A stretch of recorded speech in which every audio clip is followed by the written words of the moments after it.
Okay, so it's time to talk about Fast and Furious 9.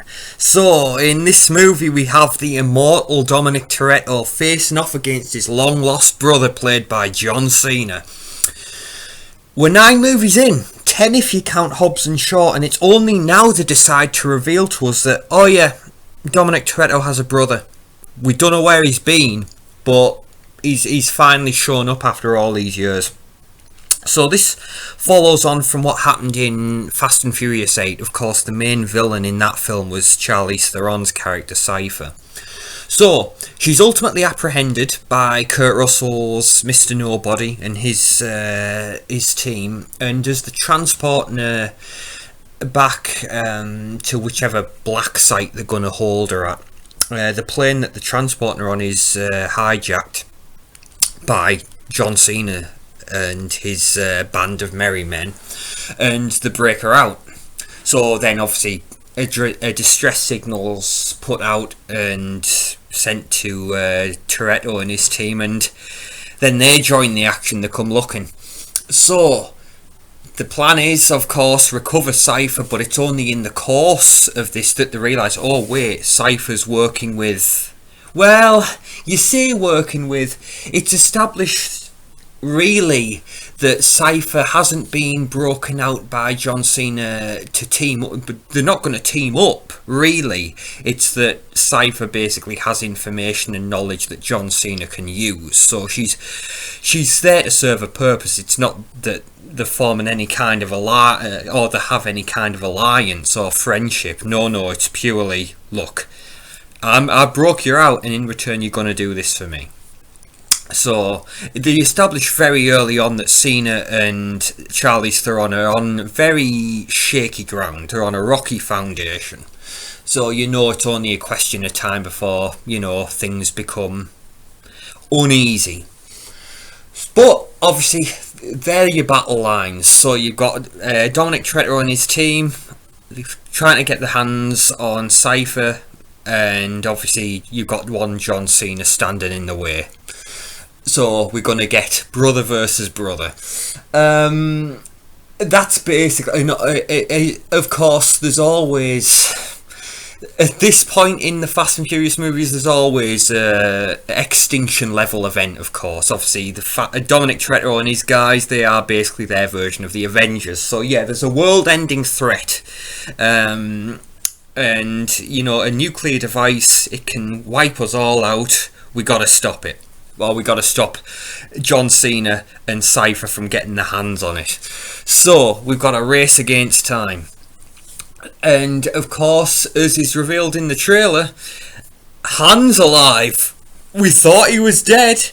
We thought he died in Tokyo Drift, which obviously, you look at the Fast and Furious timeline, Tokyo Drift, even though it was made way back when, oh no, it actually takes place quite recently in the Fast and Furious timeline, but hey ho. So yeah, Han survived, as it turns out, with the help of Mr. Nobody. It was all a setup, and he's been working undercover. He's quote unquote gone dark. So Han resurfaces, and obviously he's been tracking Cypher and obviously trying to stop people from getting their hands on this nuclear weapon. And obviously he's, we have to rejoin forces, and we'll pool our efforts, and we'll be able to take out Cypher once and for all, and we go from there. And of course, you've probably seen the reviews. A lot of people have been, you look on IMDb, it's kind of like in that 5.5 out of 10, so very, very middling reviews, because, I really didn't bother with those early Fast and Furious movies. I came into it on number 5, basically, when The Rock joined, and that was obviously at the time where they totally shifted gears and they breathed a whole new lease of life into the franchise and decided, you know what, we want to be like a globe-trotting super spy action movie franchise now. Obviously those early ones, as people always say, remember when this franchise used to be about street racing? Yeah, well, that's long gone. And it continues here, but obviously as we've noticed, with each film, it's been getting progressively more and more outrageous, and of course they reach new heights here. Physics, the laws of physics are well and truly gone from this franchise now. They don't even pretend to try to have things take place in the real world anymore. It's just totally, completely playing by their own rules. Basically, it's no secret this franchise is stupid, and there's no sense of realism anymore because it's a joke, but everyone's in on the joke, and that's why it's so much fun. It's just turn your brain off, leave it at the door, and just enjoy this 2 hours or so of just insanity. Yeah. So basically, we've been getting progressively more outrageous with each successive film in the franchise. This one obviously reaches new heights. Of course, you've probably heard by now, yes, we end up in space. Tyrese and Ludacris go to space at the end of this movie. We get into Moonraker territory. Basically, they have to destroy a satellite to stop all, this extinction level event from taking place. So yeah, we get into Moonraker territory, and it's amazing. It's great. Basically, they take a car to space with the help of Lucas Black, Sean Boswell, and his team of and his friends. So it's all come full circle. It really, really has. It's absolutely outrageous, and it's proudly so. The action sequences again, the fight that Toretto and his brother have, Vin Diesel and John Cena, they have their big scrap in the sequences that take place in Edinburgh. And honestly, you see bits of it in the trailer where Cena's going along a zip line and Vin Diesel just emerges from nowhere, just spears him through a window. And it's as outrageous as the trailers make it look. Yeah, it's not one of those where things are just blown up specifically for the trailers. Oh no, it's just as crazy when you get into the actual film, if not more so. But yeah, of course, the whole sequence, you see a lot of it in the trailer as well, where they're using magnets, is just, obviously in Fast 8 we had that scene with all the zombie cars, and now we have this set piece in Fast 9 with just using magnets to send cars flying all over the place. It's just, again, you've got to admire them. They just, again, it doesn't matter. It doesn't matter if it makes sense. It just, does it look cool? Is it fun? We're doing it. It doesn't matter at this point. And of course, Brad Jones was talking about this in his review for it. Tyrese Gibson in this movie and his existential crisis that he's having about how have we survived all of this? There's so many times when we should have been killed. And he's right. But again, there's just stuff that happens in this movie, and the characters. There's a point where Ludacris turns around to Tyrese and literally says, "How are you not dead?" And it's just the rules we're playing by, But yeah, I think, and again, obviously we've talked about how a lot of people have just having absolutely none of this movie. A lot of the reviews have been kind of, some people have even gone so far as to say this is the worst Fast and Furious film. I don't know about that. I mean, there is stuff in here. Basically, obviously, these movies do dumb fun, action and adventure really well. That's when they really shine. But sometimes they make the mistake of trying to add some dramatic weight and trying to be serious. We get some of that here, the stuff between Vin Diesel and John Cena, and there's a lot of flashbacks, a lot of screen time that's spent in flashback in this movie with a younger John Cena and a younger Vin Diesel, well, their characters played by younger actors, basically set back in the late 80s, early 90s. And I'm really sorry. For me, those flashbacks were the worst part of the film. They weren't working for me at all. I think a lot of it has to do with the fact that the actors that got to play the younger version of Vin Diesel and John Cena, they just didn't work for me. So I was kind of like waiting for the flashbacks to get over and done with so we could get back to the dumb action that's going. Basically, you know, I mean, I appreciate they're trying to tell a story, but we don't go to Fast and Furious for that. Just give us dumb fun. Give us, you know, obviously the globe trotting and the great locations that deliver on that. And it's just, because there is quite a good chunk of time that's spent in these flashbacks, so I can appreciate, you know, how it can ruin the film in a lot of respects. But, you know, if you can get past that, there's a lot of fun, there's a lot of good stuff there as well. And obviously Vin Diesel he attains complete godhood in this movie. You know, he's basically crossed over now completely into superhero territory. There's no coming back. There's no coming back from this. Obviously, we talk about Han's alive. They address it in a couple of cool scenes with Vin Diesel. With Kurt Russell. When he's, you know, Han's explaining to Vin Diesel and the crew how he survived, and obviously Kurt Russell played a part in it. We're still no further forward, really, after those explanations. You know, we're none the wiser. It's still very vague in terms of how he actually survived. Basically, we don't know. Han died. You know, you rewind to Tokyo Drift and Fast and Furious 7. Yeah, Han was dead, but it's like, oh well, we're at Fast 9 now. What can we pull out of thin air now? Okay, Han's just back. He's back. But, you know, you just roll with it. But again, this film, it's dumb fun. It's never designed to win any awards. It's not the best Fast and Furious film, but I don't think it deserves to be called the worst. Not at all. It's dumb fun. Again, there's some really cool sequences. Obviously, Tyrese and Ludacris are great together again. Sung Kang, I mean, even though it makes no sense, it's great to see him back. Kurt Russell, nice to see in the limited role he has in the film. You know, he's maybe he doesn't even have 5 minutes in this, but it's cool to see him back. Hopefully he'll be back for 10 and 11. Of course, Helen Mirren's back in a cool little cool little cameo.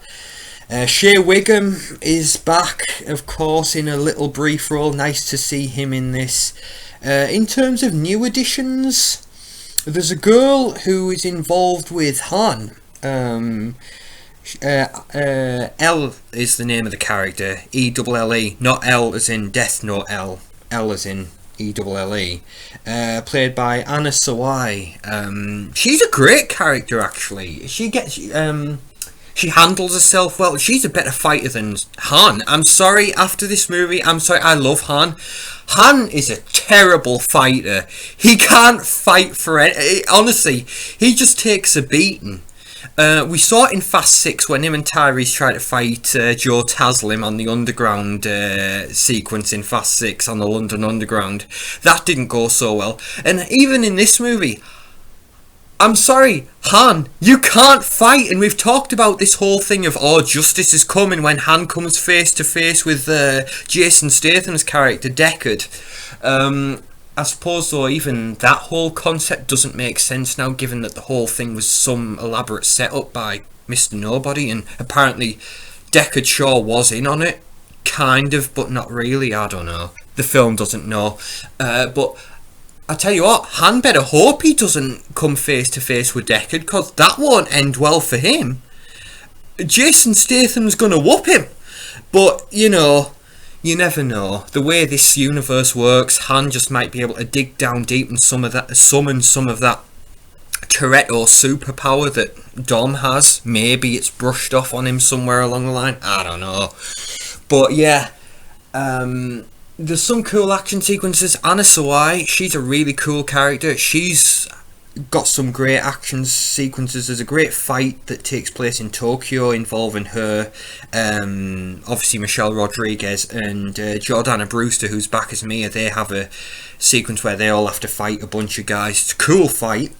It's always the thing when you get a new edition after so long, because one of the glaring examples was in Fast 7 when you had the Ramsey character brought in. It's a character that I've never really cared for. And it's basically there to be an annoyance in a lot of Fast 7 when she's introduced initially. She's quite an annoying character. Obviously, as the films have gone on, she's made herself more and more useful in terms of her tech. She's very tech savvy. She's like basically, her and Ludacris work together very, very well. But she's a character that if she left the franchise, I wouldn't miss her. Whereas this character of Elle that we're introduced to here, Anna Sawai, I hope she sticks around for 10 and 11 because she's great. She's not annoying at all. When it's time to throw down, she just shuts up and fights, and that's great. So she was a really cool addition. Obviously, great to see Lucas Black return, and hopefully he'll be back for Fast 10 and 11. Basically, the idea is, that Fast 9's been the start of a new trilogy within the series, the final trilogy, shall we say. So this is going to lead directly into 10 and then directly into 11, one would think, because as you might assume, when things escalate, it ends up, obviously, Cypher, Charlize Theron, betrays John Cena, and then Cena obviously makes up with Dom and Mia and is back on side, and he agrees to team up with them to help take down Cypher. Cypher gets away yet again, so obviously she'll be back for Fast 10 and probably 11 as well. She probably is the final boss of the Fast and Furious universe, unless of course there's going to be some major reveal in the 10th one, or Hobbs and Shaw 2, whichever comes first. We don't know. We'll just see, and we'll just have to munch popcorn as it just all plays out in front of our eyes. Like, does it make sense? No, but it's fun. We're having too much fun. We don't care. We're going to let it happen anyway. So, that wraps this up. It's a movie that makes no goddamn sense. No sense of realism, but it's alright though, because everyone's in on the joke, and we're just going to turn our brain off and shove popcorn in our face. And there is, I will say, make sure you stay through the credits, of course, because there is a mid-credit scene that's obviously setting up for the next film. It's cool. So, we'll see where it goes. Obviously, it's made a lot of money already, and I'm sure, it probably won't do as much as what 7 and 8 did, but it's going to do respectable. It could very well round out doing Hobbs and Shaw numbers, which I think was like 750 million. So again, something you'd be very, very pleased with, especially during these times when obviously the box office is still recovering. But yeah, it's just a question of time. I mean, maybe by the end of the year they might actually be filming on Fast 10. You never know. Certainly we'll be filming it next year. But yeah, it's just, again, you gotta love these films. They're so stupid, but they know it and they wear it loud and proud. But we're all in on the joke. So again, that wraps this up. It's just total dumb fun. Go see The Rock and John... Well, The Rock is not in this movie, of course, because of the famous bust-up that Vin Diesel and The Rock had. And obviously The Rock said, no, I'm going to do Hobbs and Shaw instead. Although, The Rock and Vin Diesel, they might resolve the differences, and hopefully The Rock will come back for, if not 10, hopefully 11. But yeah, John Cena is the wrestling substitute for this movie. So get to see John Cena and Vin Diesel face off. And you know what? I'm going to say it. John Cena probably wrestles better in this movie than he did actually when he was in the WWE. So take that for what it's worth. But yeah, again, enjoy, turn your brain off, and just let it wash over you. But again, that brings us to a close. If you have seen it, please feel free to share your thoughts. I'd love to hear them. And again, if you were umming and ahhing whether to see it, again, what have you got to lose? you know, hopefully this has helped and sparked some interest or enthusiasm. But yeah, thanks for listening to me ramble. I hope you've enjoyed, and I will see you all next time. Thank you, everybody. Bye bye.